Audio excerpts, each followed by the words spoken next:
people are coming maybe to us because they hear about our regenerative practices, because we're grass-based, because we're organic, or because we're A2, and because bald eagles and Roosevelt elk live on our farm. Who knows why they're coming back, but we're getting that attention. And we want them to taste our product, and then they keep coming back because of the taste of our product. And we believe it's because of our grasses, because of our genetics we've chosen, which Blake can get more into that too, that grass-based genetics that we needed to go to. Yeah, I think the whole package of what we're doing, and again, I mentioned a few minutes ago that we're trying to do the right thing at every turn. And doing the right thing at every turn is quite a challenge when we've imposed that on ourselves and our employees, our folks, our neighborhood. And there's a lot more to that than it might just seem on the surface. And then the consequences of that are just wonderful. We've got milk that tastes different. We've got cows that make milk that is different. And because we're leaning on grass at every turn as much as we can, the health benefits of our milks and meats and eggs are truly different. And consumers can taste and feel that difference. That's what we believe.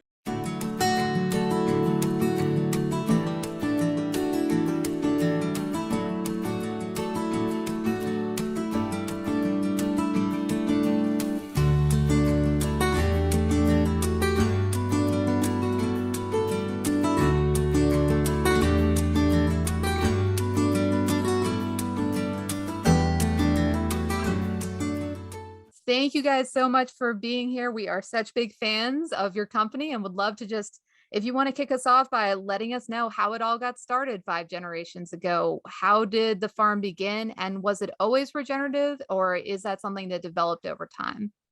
Blake and I, Stephanie, are 4th generation dairy farmers. And so we have been in the dairy business our whole life.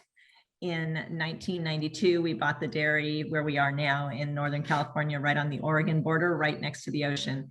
And in that, we came into an environment that was just beautiful and just perfect for regenerative setting. We didn't know the term regenerative, but what we were learning early on through friends that we made is organic matter.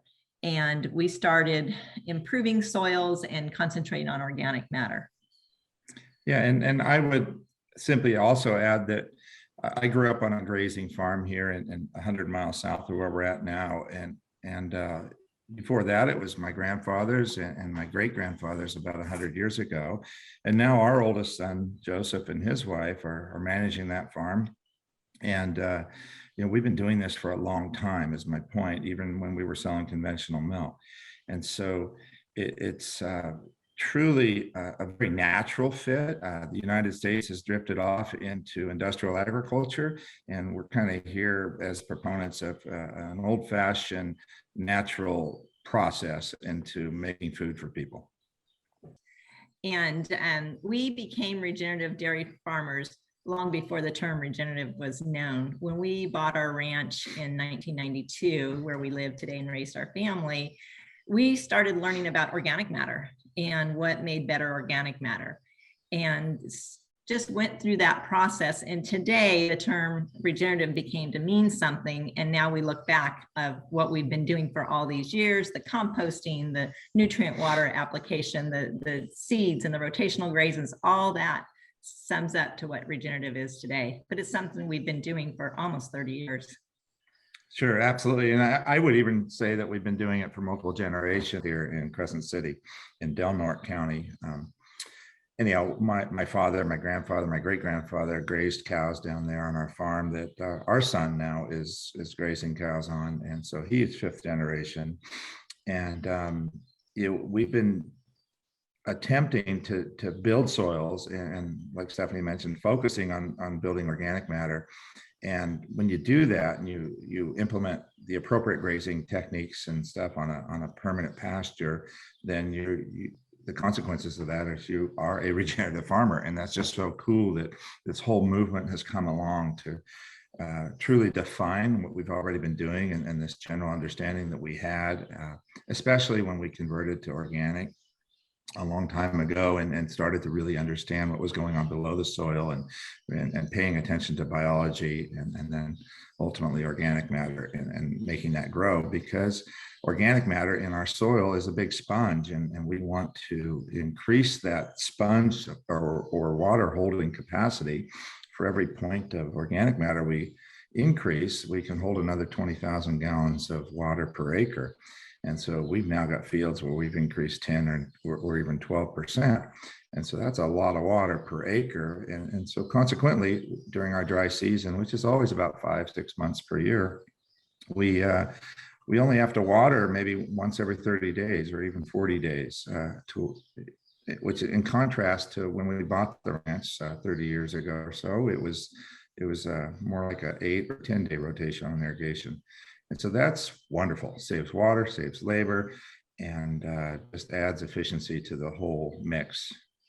And when we went organic, and even before then, and I tell people, Blake became a soil and grass enthusiast. He read books, and one of the books he loved was Gary Zimmer, The Biological Farmer. And he read that in about 2003, 2004 or so. And that just took his knowledge of organic matter and then taught him all about the life of the soil. So he really holds Gary in high regard.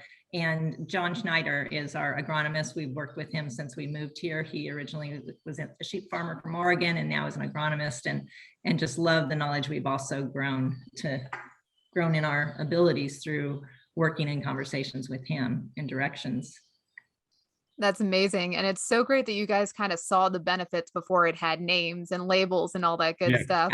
You mentioned obviously the droughts in California and the water. Are there any other kind of high level benefits that you feel have come from those different practices? Kind of your maybe top 3 things that have helped transform the farm? Yeah, sure. I haven't actually thought about it in that context, but I would say the first thing is yields, and as a sustainable farm, often sustainability means that you're profitable, but it can't be profitable at the expense of the environment or the community or something. And so it has to be a well thought out profitability. And so as we are building soils, then we're obviously growing better grass, and we're growing more volumes of grass, which will consequently feed more animals and make more meat, milk, and eggs. And so that's a huge benefit. I think the second one I would then focus on would be the one that Stephanie would immediately think about, is the nutrient density of our grass and the nutrient density of all those proteins that we just mentioned. And ultimately, it's the health of our cattle and the health of the people that consume our products. And that is a huge thing. So we've adopted the concept that we're trying to do the right thing at every turn years ago. And that's a result of that. Yeah, and on that nutrient density, just like a lot of consumers are becoming more and more aware of gut biome, and a healthy gut is really needed for our health, or they should be aware of that. The health of a plant is the soil and that live biology and that biome down there. And that's what we're concentrating on. And that's what we're learning about and focusing and feeding and keeping it alive. And that in turn grows a more nutrient dense plant. And when I talked about Blake becoming a soil grass enthusiast, I became a nutrient dense foodie mom with our 5 young children in those years, and trying to get better foods and more nutrient density. And that's really what we're after for our cows, and also for our kids, our calves, and our whole communities in our country. We want better foods for people, and it starts in the gut and it starts in the soil. Yeah, right. I would just wrap up the question. You asked for 3 things, and I'm giving you 3 things other than building organic matter. But and so the third or the fourth one would be that we are just literally working with nature and God's plan as we're supposed to. And so we're simply honoring that system that we've got, which is all the biology, and our job as farmers or stewards of the soil is to not do anything that harms that system, be aware of it, and just work with it, feed it, in the terms of compost tea and the appropriate use of our nutrient water that's been oxygenated, and then of course, grazing the cattle appropriately, and trying to replicate the system that we've been given, and what nature responds to the best. With so many different benefits like that, do you find that you guys are attracting customers because of all the benefits of regenerative agriculture, or does that kind of come secondary, that they come for like the delicious dairy, the delicious eggs, and then we're educating customers? Chicken and egg question, which one do you feel is coming first to your customers? You know, that's a great question. A lot of people have left dairy for various reasons. And one of those reasons, or two or three of those reasons, might be reasons they'll come back to dairy because of our practices, because of we're A2 organic dairy farmers. All that is getting some attention from consumers, and our sales are showing it. And people are coming maybe to us because they hear about our regenerative practices, because we're grass-based, because we're organic, or because we're A2, and because bald eagles and Roosevelt elk live on our farm. Who knows why they're coming back, but we're getting that attention. And we want them to taste our product, and then they keep coming back because of the taste of our product. And we believe it's because of our grasses, because of our genetics we've chosen, which Blake can get more into that too, that grass-based genetics that we needed to go to. Yeah, I think the whole package of what we're doing, and again, I mentioned a few minutes ago that we're trying to do the right thing at every turn. And doing the right thing at every turn is quite a challenge when we've imposed that on ourselves and our employees, our folks, our neighborhood. And there's a lot more to that than it might just seem on the surface. And then the consequences of that are just wonderful. We've got milk that tastes different. We've got cows that make milk that is different. And because we're leaning on grass at every turn as much as we can, the health benefits of our milks and meats and eggs are truly different. And consumers can taste and feel that difference. That's what we believe. And so this isn't a big marketing campaign that is making our brand grow. It's really just offering consumers, the absolute best product that we could possibly put on the shelf, and then letting them taste it and see it and feel it. And, we're getting a wonderful response. And so we're quite happy with that. It's a very organic approach to this, and it's not a big, heavy push. That's great. I feel like it's so much easier to educate consumers when at all levels you're doing the best you can. We may not all do it perfect the first times, but we very purely can come from, we're doing it the best we know how, and that's always great. On the flip side of that, have you guys experienced any like consumer education issues or any kind of resistance to educating consumers? Of course, you have a little bit of a controversial market with dairy these days. How is that going? Well, I think that there's always the extremes, on both sides, the lovers and haters, if you will. I'm a Tom Brady fan, but not everybody is. And so we have fans, and not everybody's a fan of what we do. And I don't think that's a statement that we're doing something wrong. I think that's more of a statement of misunderstanding and not really looking into what we're doing. And at surface, seeing something that they don't particularly like or understand, and just making the wrong decision. So, we always welcome people to come visit us, come see the farm, come see the back of our farm, walk through the farm. We want to be transparent. We want to be translucent. We want to share what we're doing. Because again, we are trying to do the right thing at every turn. Yeah, and I would add to that, like Blake said, we love people to come visit. Some people out there think that we're large, and we are larger, but we also want to make a difference in the food supply so that people would come back to dairy. And it's monumental that we can get our dairy across the country to people who can't drink dairy, or maybe won't drink dairy because of environmental practices or something. And we can address that. And probably the hardest thing right now is educating the consumer on what A2 organic milk is, and that we have to offer. And then the regenerative conversation is a big conversation, and more stores are making notice of it. It's great that we're certified regenerative with 2 different organizations, and we're seeing the term regenerative in a lot of people's marketing, but I'm not seeing a certification yet. So that's important too. We don't want to see it become just a term like natural used to be, and then organic got watered down with the rules and stuff. So we want to keep that standard high, and we do operate on high standards for organics. But regenerative is the new buzzword in the industry, And it is a way organic farmers can go to easily, but we also want to show a way conventional farmers can go to and encourage dairy farmers to work with growers that are using regenerative practices, because there are ways and techniques to build that organic matter and keep that soils alive, the microbiome, but also the earthworms. You know, how many earthworms are you preserving and nurturing? And that's really important for all of that. And that conversation needs to keep going to the consumers. Yeah, I would add that for the first 4 years of our brand, we've been out for almost 5 years. We were really pushing the A2 genetics and the A2-ness of our milk, and that the digestibility of the protein is, more conducive to a lot of folks that can't tolerate dairy. And that was a pretty big uphill education effort. And this regenerative certification that came along for us here in January of this year has been just really kind of a really wonderful awakening of who we are and what we are. And it's offered up a lot of opportunity for us to speak and talk and do, efforts like this podcast. I was at a Sustainable Brands conference in San Diego, California last week, and I was asked to speak to the group. And that's just a really neat honor. And it's because we were the first regeneratively certified dairy farm in the U.S. or in the world. And so that's opened up opportunity. And, we're very thankful of the regenerative movement because people can understand it. It's simply regenerating soil as opposed to degenerating soil and not paying attention. And a key thing about being regenerative farmers is rotational grazing of our cows.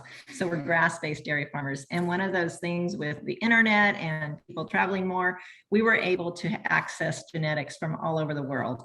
And for us, it was grass-based genetics we're searching for. And at first we started with the Kiwi crosses from New Zealand. And then more recently, we've been doing the Fleck V from Germany.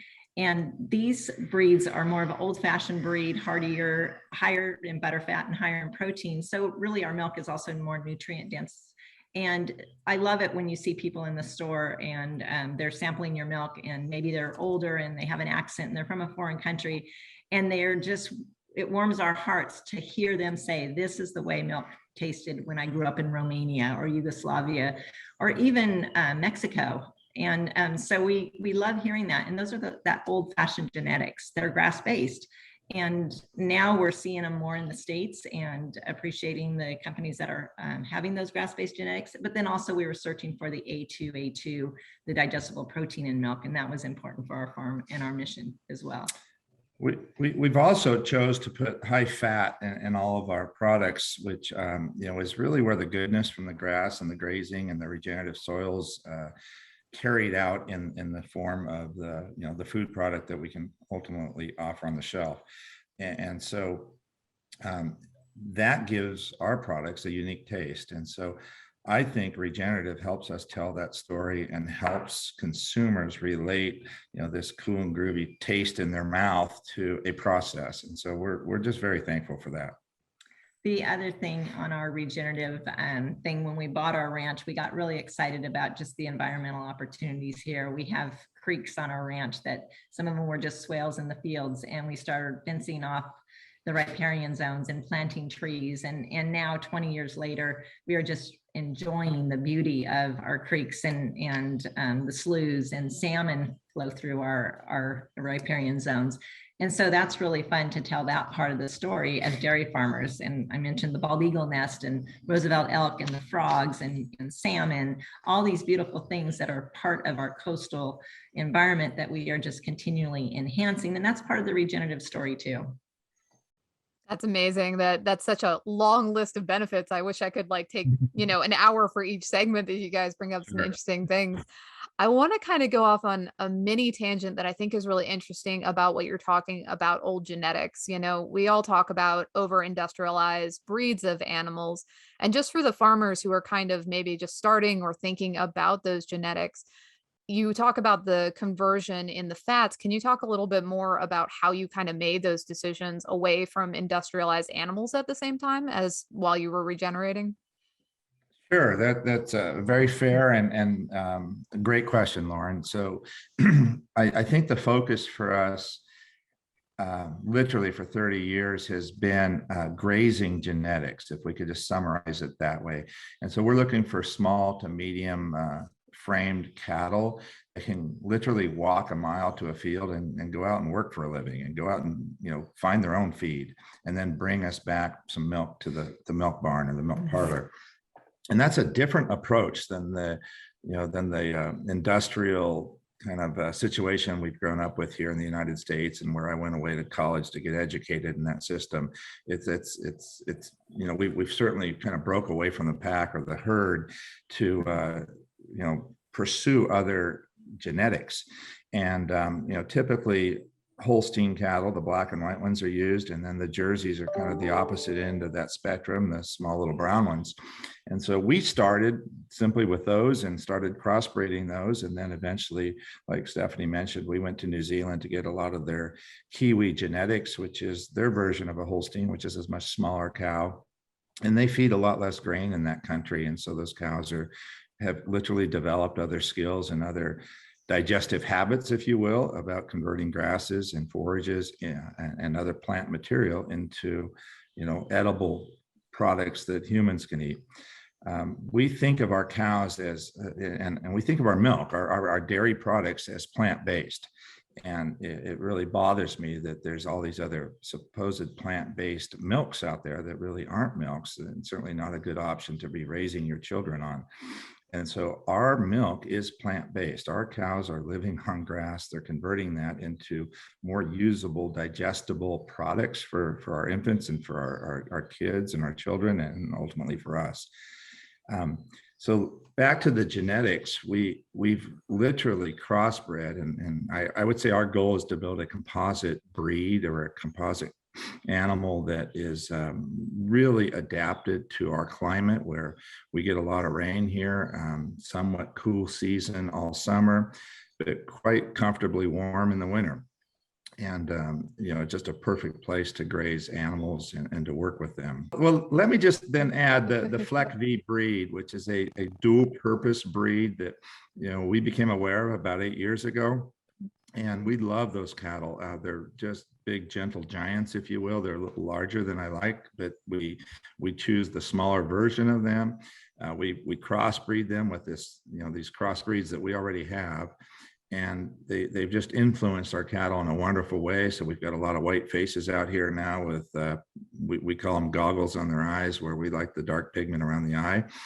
And these cattle have allowed us to, I guess, maybe raise the steers and have a meat program in a grazing situation with a lot of efficiency. And so dual purpose, meaning that they're bred for meat and milk at the same time, and they're not really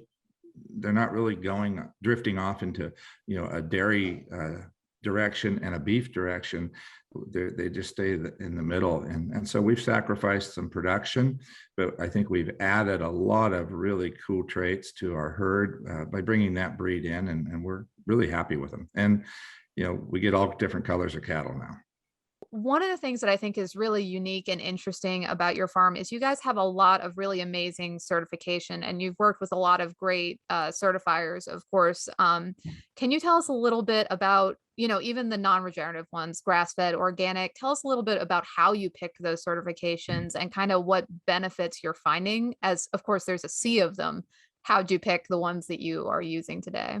Yeah, I might just start, and then I want Stephanie Okay. to answer this, but we have never been afraid of anyone. We've never not done a certification because we thought it was hard or whatever. We've always had this really wide open attitude that we want to be part of the solution, and we want to be part of helping to get those requirements correct.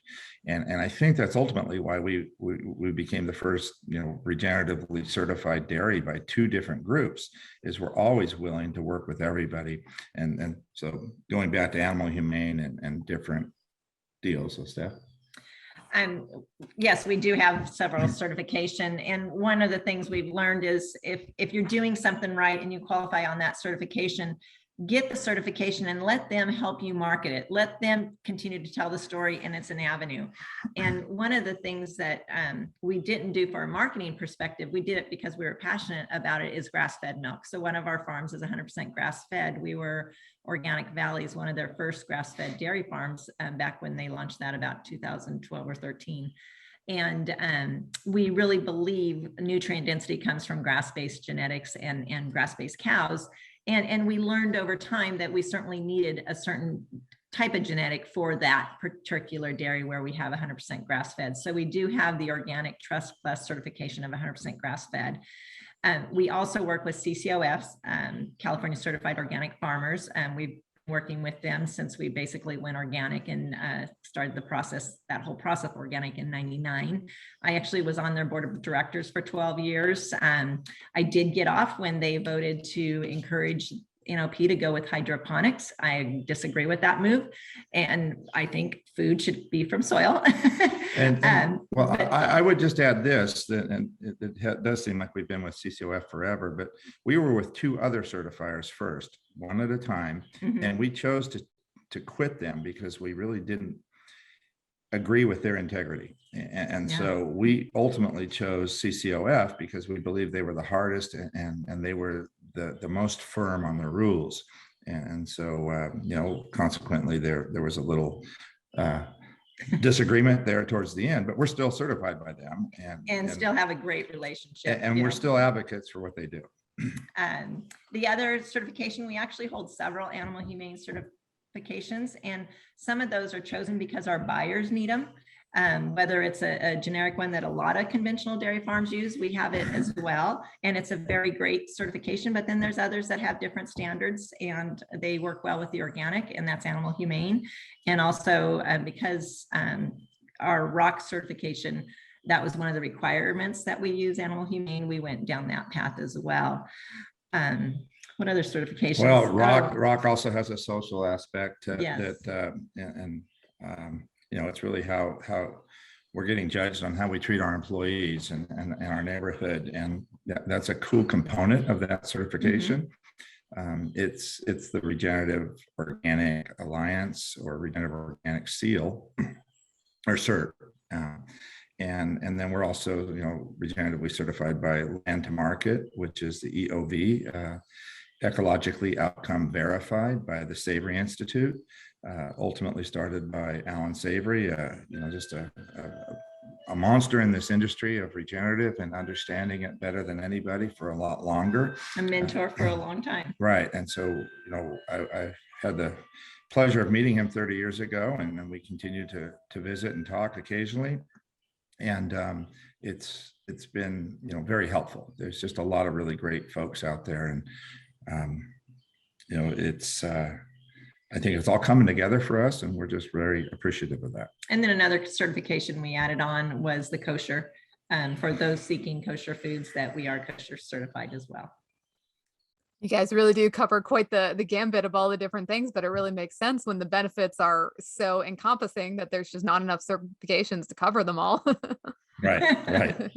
So tell me a little bit about your thoughts on the future of your farm. Where are you hoping to expand? What are your future goals? Tell us a little bit about where the kids are coming in. We'd love to know what's ahead for you guys. Sure. The future is the kids and the next generation. We've got 5 children that are now adults, and the oldest 3 are married and have all chosen to work for us full time. Number 4 is still here living at home working with us, and number 5 just got out of college, and she took a job out in Texas to kind of get some real worldly experience, and yet to be determined whether she's coming home eventually or not, and we'll just wait and see.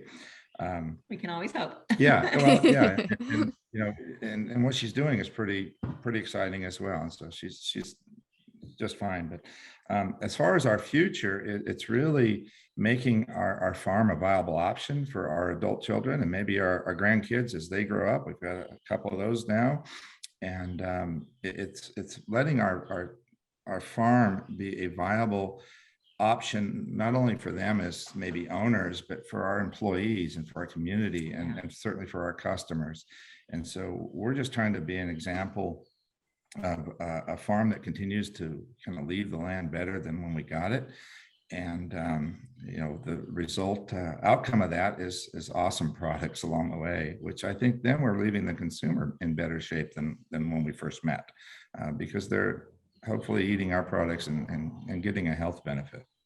And we've always said, build it and they will come, or we learned that phrase somewhere. And whether it's in our organic matter and our practices on the soils, or the way we raised our family and our kids. We live right across the street from the calves and the milk barn. And we had the opportunity to live in a bigger house a mile down the road, but we chose the 1,800 square foot house right on the farm because we were both raised like that. And we love what we do. And we wanted our kids to have that same passion, that same feeling. And if you talk to our daughter, especially, she always talks about just the benefit of living right across the street from the dairy farm. So Blake and I were always home, but we were always busy working. And they were a part of that. And they were early on a part of everything we did. And that was such a focus for us. And also a focus for us is our team members. We feel like many of them are like family members, and we're always trying to build that culture.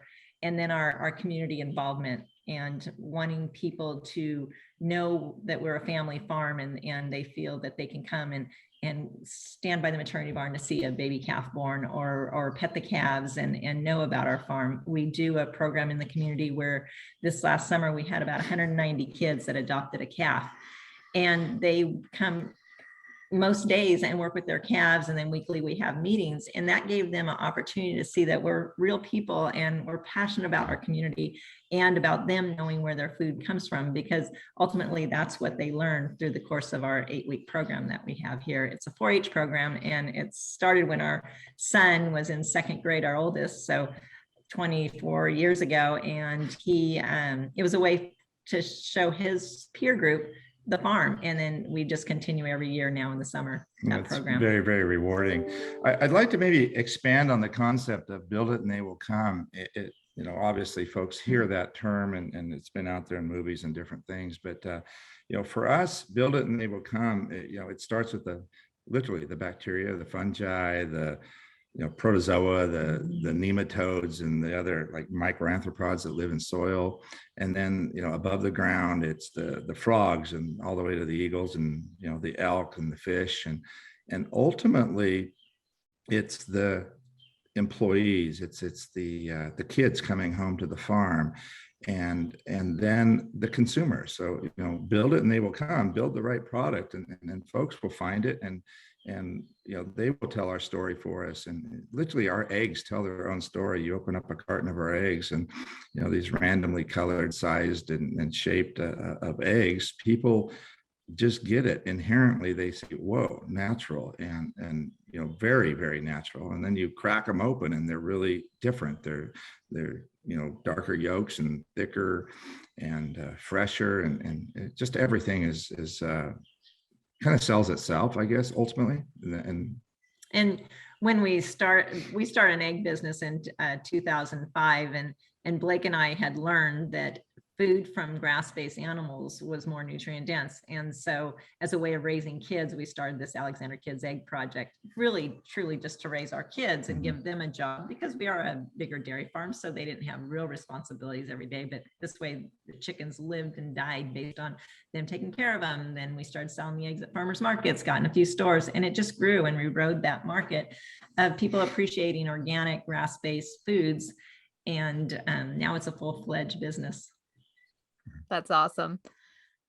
Our last question I have for you is, a lot of people in our audience are people who have full-time jobs off the farm, and they just love regenerative, and they're using every spare penny, everything to kind of start a farm and make it grow. But obviously starting a farm is a very tough business to get ahead in. Just from a business standpoint, what's your advice to those people who don't want to work those other jobs and want to be full-time farmers?